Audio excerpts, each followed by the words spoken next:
শুভ সকাল বন্ধুরা, তোমরা সবাই কেমন আছো? আশা করি ভালো আছো। তোমাদের আশীর্বাদ ও ভালোবাসায় আমরাও খুব ভালো আছি। আমি হচ্ছি কুচবিহার জেলার ছোট্ট একটি গ্রামের সাধারণ ঘরের বউ, আমি দীপিকা। তো ব্লগটা আমি সকাল সকাল শুরু করছি, তোমরা দেখতে থাকো, আশা করি খুব ভালো লাগবে। আর আমি সকাল সকাল উঠে দেখো আমি এই যে রোয়া ক্ষেতের এইদিকে আসছি। তো দেখছি আর কি কোন দিকে জল আছে না নেই, না আজকে জল দিতে হবে, তো সেই জন্য এইদিকে দেখতে আসছি। আর এইদিকে দেখো আজকে প্রচণ্ড ঠান্ডা পড়েছে। এই কয়েকদিনের তুলনায় আজকে কিন্তু ঠান্ডাটা একটু বেশি। তো দেখো এইদিকে দেখাই তো যাচ্ছে,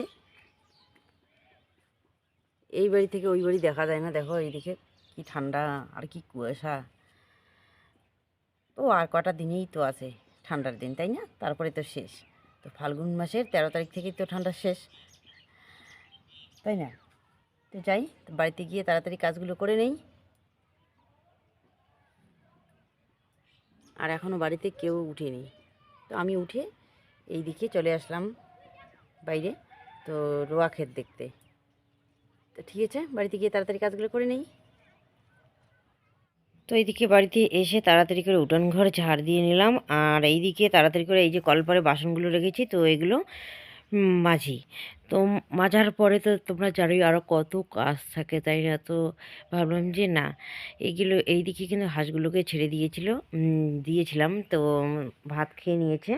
তো এখন আমি বাসন কোসনগুলো মেজে নিচ্ছি। কারণ কি বলে তো, রোয়া করা হয়েছে তো এখনও কিন্তু আজকে কিন্তু 7-8 দিন হয়ে গেল, তো তবুও কিন্তু হাঁসগুলো ছাড়া হয় না। কারণ হাঁসগুলো যদি রোয়া ক্ষেতের মধ্যে যায় কিন্তু রোয়াগুলো নষ্ট করে দিবে। তো সেই জন্য হাঁসগুলোকে ছাড়া হয় না। তো সকালবেলা একটু ছাড়ি দেই, দেওয়ার পরে ভাত টাত খায়, তারপর আবার ঘরের মধ্যে ভরে রেখে দিই, মানে ওদের ঘরের মধ্যে। তো এইভাবেই আর কি হাঁসগুলোকে রাখা হচ্ছে। আর কটা দিন গেলে পরে মানে ছেড়ে দিতে হবে। তো আমি ভাবলাম যে না, এইদিকে হাঁসগুলোকে ঘরে রেখে আমি এদিকে বাসন কোসনগুলো ধুয়ে নিচ্ছি। তো যাই হোক, তাড়াতাড়ি করতেই হবে। আর এইদিকে তো অনেক কাজ থাকে, তোমরা তো জানোই গ্রামের বাড়ির মধ্যে কত মাজা ঘষা ধোয়া অনেক কাজ থাকে। তো এগুলো তো করতেই হবে, তাই না? প্রতিনিয়ত এগুলো কাজ, এগুলো তো আর আলাদা কিছু না। আর হয়তো তোমরা ভাবো যে কেন আমি বাইরে ঘুরতে যাই না বা এখানে সেখানে যাই না, তোমাদের সঙ্গে ভিডিও করি না, শুধু বাড়ির মধ্যেই বাড়ির কাজগুলো দেখাই। তো আসলে বললো তো কি, এ মানে ডেলি ব্লগ তো ডেলি যে কাজটা করবো সেটাই তো তোমাদের সঙ্গে তুলে ধরবো, তাই না? আর আমরা তো অন্য রকম না যে টানের মতো যে এখানে ঘুরতে যাব ওখানে ঘুরতে যাব, আমাদের পক্ষে সেটা সম্ভব না। আর আমরা এইভাবে যাইও না এখানে ওখানে সেখানে। তো যদি যাই তো তোমাদের সঙ্গে সেটুকুই তো শেয়ার করি। আসলে আমি এইদিকে মোচা কোচা করলাম একটু, তো সেই জন্য রাশি এইদিকে দেখো কড়াইয়ের মধ্যে এই যে খিচুড়ি বসিয়ে দিয়েছে। তো ভালোই হয়েছে, রান্না করে একটু খেতে পারবো, তাই না? তো তাড়াতাড়ি তো ও বলছে যে মা আমি খিচুড়ি রান্না করব। ওর আর কি শখ, ও রান্না করে খাওয়াবে সবাইকে। তো সেজন্য ও দেখো খিচুড়ি রান্না করছে, তো ভালোই হয়ে দেখতে তো ভালোই দেখা যাচ্ছে।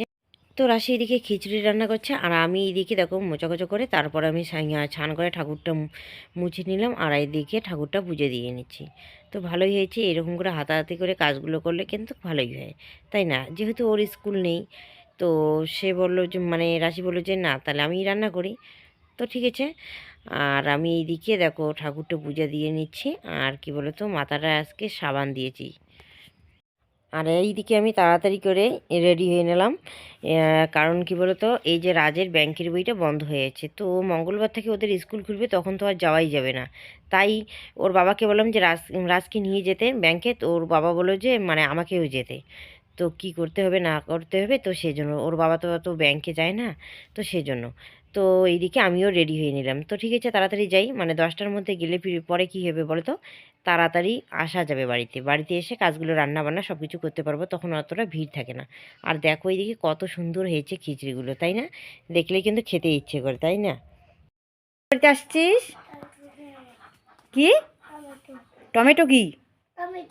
টমেটো কি করবি? চাটনি বানাবি?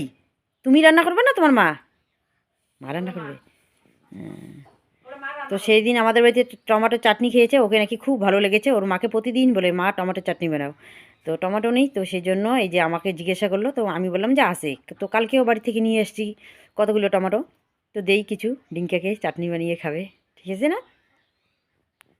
তো ফাইনালি আমরা চলে আসলাম বাড়িতে। তো ওইখানে শেয়ার করা হয়নি, কারণ অনেক লোক ছিল তো সেজন্য ওইখানে শেয়ার করিনি। তো রাজ আর ওর বাবা ওইদিকে ঘোষকাডাঙ্গা চলে গেল রাজের বই আনতে, আর আমি এইদিকে চলে আসলাম বাড়িতে। ঠিক আছে বন্ধুরা, আমি এইদিকে ভাত বসিয়ে দিয়েছি, তো ভাতটা হয়ে গেছে, তো এখন এইদিকে শাকটা বসিয়ে দিয়ে তোমাদের সঙ্গে শেয়ার করে নিচ্ছি। আর কি রান্না করব তো সেটাও তোমাদেরকে দেখাই। এখন আমি ফুলকপি কেটে নেব, ফুলকপি ভাজা করব আর বাঁধাকপির ঘন্ট করব। আসলে কি বলতো, ফুলকপি মাছ ছাড়া কিন্তু ঝোল ভালো লাগে না, তাই না? তো সেজন্য ফুলকপির ঝোল বানাবো না, তো কালকে বানাবো। কালকে মাছ নিয়ে আসবে, তো কালকে বানাবো। ঠিক আছে, আজকে আমি তাড়াতাড়ি করে ফুলকপিটা এখন আমি কেটে নেই। তো বন্ধুরা, রান্নার সময় তো তোমাদের সঙ্গে সেরকম করে শেয়ার করা হয়নি, তো এখন রান্না বান্না হয়ে গেছে, আমি খেতে বসছি। আর আজকে রান্না করা হয়েছে শুধু শাক আর হচ্ছে ফুলকপি ভাজা। তো এগুলো দিয়ে কিন্তু কেউ খেতে চায় না, তবু ভাবলাম যে একটু করে খেয়ে নেব, রাত্রিবেলা তো অন্য কিছু রান্না হবেই, তাই না? তো সেই জন্য এগুলো দিয়েই খেয়ে নিলাম। আর এগুলো দিয়ে কিন্তু কেউ ভাত খায়নি, অল্প অল্প করে সবাই খেয়েছে। তো দেখো এইদিকে এখন রাশি খেতে বসলো, আর এইদিকে দেখো কি নিয়েছে, একটা পুরি নিয়েছে, আর এই যে খিচুড়ি, আর অল্প একটু ভাত নিয়েছে, মানে একসঙ্গে খাবে। আর হচ্ছে ঘুগনি। কারণ কি মানে বাজারে গিয়েছিলাম না, আটপুকুরিতে গিয়েছিলাম মানে ব্যাংকে, তো ওইখান থেকে পুরি নিয়ে আসছিলাম। তো ওই যে পুরিটা ও খায়নি, তো সেজন্য একসঙ্গে দেখো তিনটেই নিয়েছে, অল্প অল্প করে নিয়েছে, একসঙ্গে নাকি খাবে। তো যাই হোক, ওকে যেরকম করে ভালো লাগে সেরকম করেই ও খাক, তাই না?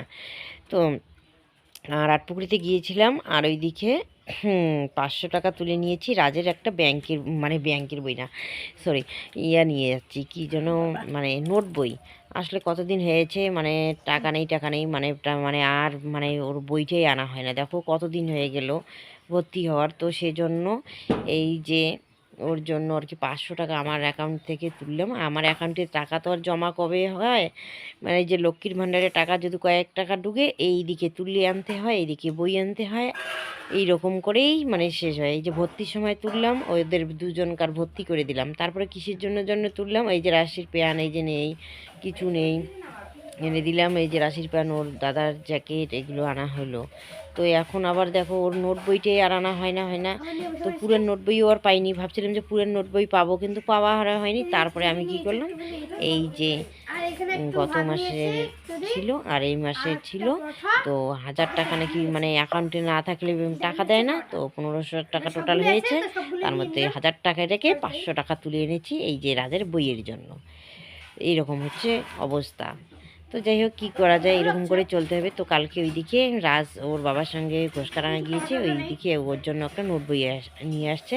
তো সেটা তো তোমাদেরকে দেখানোই হয়নি, তো তখন আর মনে ছিল না কালকে দেখা, ঠিক আছে, পরে দেখা হয়নি। এখন ও রাশি খাচ্ছে, পরে আর কি এগুলো কথা বলে নেব, ঠিক আছে? আর কি বলো তো, আমরা মানে গরিব মানুষ, এইভাবেই তো চলতে হবে, তাই না? তো দেখো বন্ধুরা, এইদিকে রাশি উঠানটা ঝাড় দিয়ে নিচ্ছে, কারণ প্রতিদিন তো দেই আমি ঝাড়, কিন্তু আজকে আমি ভাবলাম যে না, আমি ভিডিওটা এইদিকে এডিট করতে হবে, তো সেজন্য রাশিকে এইদিকে বললাম ঝাড় দিতে। তো রাশি এইদিকে ঝাড় দিয়ে নিচ্ছে উঠানটা। তো বন্ধুরা, আমি এখন যাচ্ছি খড় আনতে। মা এদিকে বাড়িতে নেই, কোথায় যেন গেছে আমি জানি না। এদিকে আমি মোবাইল নিয়ে বসছি, আর মা এদিকে কোথায় যেন চলে গেছে। যাই হোক, কোথায় গিয়েছে, আসবে তো অবশ্যই, তাই না? তো আমি এইদিকে যেহেতু আর কি এখন মানে ফিরে গেছি, তো এইদিকে আমি খড়গুলো নিয়ে যাই আর গরুগুলোকে ঘরে তুলে নিই। কারণ দু একটা শর্ট বানিয়ে এই যে তোমাদের সঙ্গে আর কি শেয়ার করে নিচ্ছি। তো দেখো, এখনও আমার সাজগোজ আছে, লিপস্টিক আছে। তো যাই হোক, এখন আমি তাড়াতাড়ি করে গরুগুলোকে ঘরে তুলি। আর ঠান্ডা আজকেও মনে হয় ঠান্ডা পড়বে, প্রচুর ঠান্ডা পড়বে। কারণ কি বলো তো, আকাশটা দেখলেই বোঝা যায় যে আজকেও ঠান্ডা হবে সেই। তো সেজন্য আর কি তাড়াতাড়ি করে গরুগুলোকে ঘরে তোলাটাই ভালো, তাই না? তো সেজন্য তাড়াতাড়ি করে আমি আগে খড়গুলো নিয়ে যাই, যেগুলো খড়ের মধ্যে মানে গরুগুলো থাকবে, তো সেগুলো আগে নিয়ে যাই, তারপর ভালো খড় দেবো খাওয়ার জন্য। তো ঠিক আছে। আর এইদিকে একটা দেখো কত বড় ষাঁড় গরু এসেছে আমাদের এইদিকে, প্রায় দিনই কিন্তু এইদিকে যাওয়া আসা করে। তো আসলে কিন্তু কারো কিছু ক্ষতি করে না অতটা। তো ঠিক আছে, দেখাই তোমাদেরকে। এই যেটা দেখো, আমাদের মোটরের এইখানে দাঁড়িয়ে আছে, মানে কোন দিকে যাবে সেটাই মনে হয় ভাবছে যে কোন দিকে যাবে। আমাদের এইদিকে আসবে, সেটা ঠিক, আমাদের এইদিকে আসবে। তো তোমাদেরকে দেখাই, কারণ আমাদের এইদিকেই সবসময়ের জন্য যাওয়া আসা করে। তো দেখো এইদিকে হয়তো এইদিকে পাইপটি আছে, তো সেজন্য একটু মানে ওকে আসতে ভয় লাগছে। তো এই যে আলটা যে আছে এই আলটা দিয়েই আসবে। আর আমাদের গরুগুলো তো এখানে আছে দেখো এইদিকে, তো সেজন্য তো যাই হোক আমি তাড়াতাড়ি করে গরুগুলোকে ঘরে তুলে নেই। তো দেখো এই যে মোটরটার ওইদিকে আসছে, কিন্তু রোয়া খেত দিয়েই আসবে। দেখো দেখো দেখো দেখো এইদিকে আর আসবে না, দেখো রোয়া খেতে নামছে। এই যে দেখো দেখো দেখো, মানে এই যে মোটরটার ওইখানে জল আছে, ওইখানে নামার পর তারপর এই যে আলের মধ্যে উঠলো।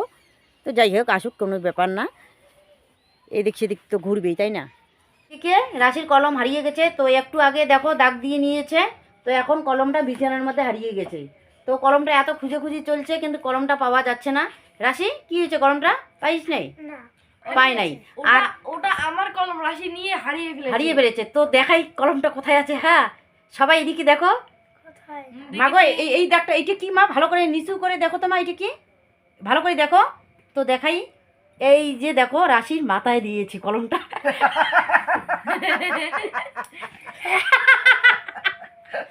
আর রাশি খুঁজে করছে, আর সত্যিকার আমিও ভাবছিলাম যে কোথায় যে গেল কলমটা, সেই খোঁজাখুঁজি করছি। আর রাশি বলছে যে ওর দাদা নিয়েছে, কিন্তু কলমটা ওর দেখো মাথায় রেখে দিয়েছে। তো দেখো তো কীরকম ছাত্র। তো বন্ধুরা এইদিকে আমি উনানটা ধরিয়ে নিচ্ছি, আর উনানটা ধরাবো যে খড়িও নেই এইদিকে। তো দেখো এইদিকে লাকড়ি নেই, তো মানে লাকড়ি নেই, তো সেজন্য এই যে একটা বাঁশের মানে বাঁশের একটা তক্তা ছিল, ওইটুকু আর কি কুড়াল দিয়ে ছিঁড়ে ওইটা দিয়ে আর কি উনানটা ধরিয়ে নিলাম। আর এইদিকে বাঁশের দেখো এগুলো একদম কাঁচা আছে, এইগুলো কি ধরে বলো, এইগুলো দিয়ে কি রান্না করা যায়? তো একদম খড়ি নিয়ে করে কী দিয়ে যে রান্না করবো যে কি জানি। তো এই যে কতগুলো পাটকাঠি নিয়ে এসেছি, ওই পাটকাঠিগুলো ওইখানে রেখে দিয়েছি, ওইগুলো দিয়ে রান্না করতে এইগুলো। এদিকে আমার রান্না বান্না হয়ে গেছে, তো এইদিকে সবাই দেখো খেতে বসেছে। মানে ফুলকপি ভাজা দুপুরবেলার, আর শাক ছিল, ওরা তো কেউ খায় না এগুলো সবজি। আর এখন আমি এই যে বাঁধাকপির বড়া ভেজেছি, আর হচ্ছে টমেটো মটরশুঁটি দিয়ে কী যেন বলে ফুলকপি দিয়ে ঝোল বানাইলাম, তো এগুলো দিয়েই খাচ্ছে। আমি ভাবছিলাম যে মাছ আনবে, এখন আনিনি, হয়তো নিয়ে আসতে পারে দোকান থেকে কোনো কিছু, আবার ডিম টিম আবার। তো যাই হোক এগুলো দিয়ে খেয়ে নিচ্ছে। তো ঠিক আছে বন্ধুরা, আজকের ব্লগটা আমি আর বেশি বড় করছি না, এখানেই শেষ করছি। কালকে তোমাদের সঙ্গে দেখা হবে নতুন ভিডিওতে।